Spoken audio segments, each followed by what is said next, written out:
Hi, I'm Bradley Beer, CEO of BMT Tax Depreciation.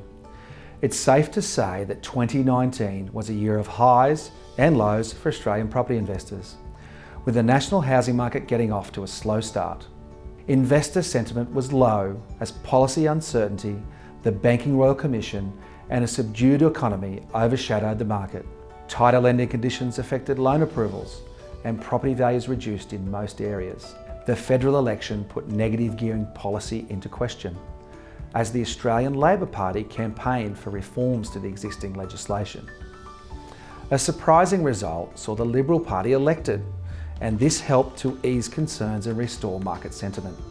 The National Dwelling Index reached its turning point in June, when Sydney recorded a slight rise of 0.1%, the first monthly increase in the city's housing values since its peak in July 2017. We saw the Australian housing market move through one of the largest and longest corrections on record, followed by a surprising rebound in values in the second half of the year. Despite the rebound, most areas haven't fully recovered. Sydney and Melbourne still remain below their peaks, down 6.4% and 2.3% respectively, while the Brisbane and Adelaide markets have levelled. Looking to 2020, it's likely to be far steadier for investors, with markets potentially plateauing mid-year. Smaller cities are starting to show a stronger growth trajectory, including Perth, where housing values have been trending lower since mid-2014.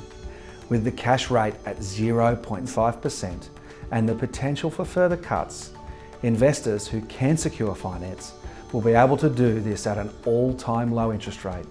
However, the ongoing repercussions of the Banking Royal Commission will continue to restrict lending options for property investors.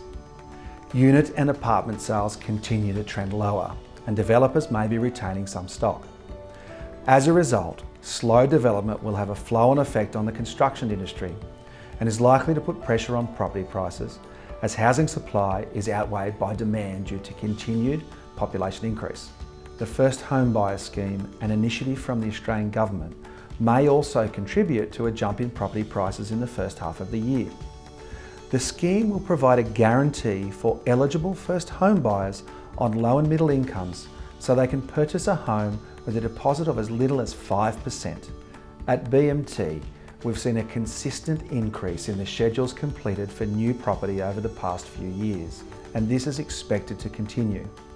Already, this financial year, 57% of schedules completed have been for new property.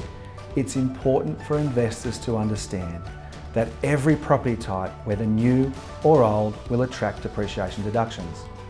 In the 18-19 financial year, BMT found residential investors an average first-year deduction of almost $9,000. So it's always worth consulting with a specialist quantity surveyor to see how much you can claim. Interest in commercial property has also increased, with BMT experiencing a 9% rise in the number of commercial schedules ordered. These schedules are across a diverse range of property types, with the most growth in industrial warehouses, followed by retail and office spaces.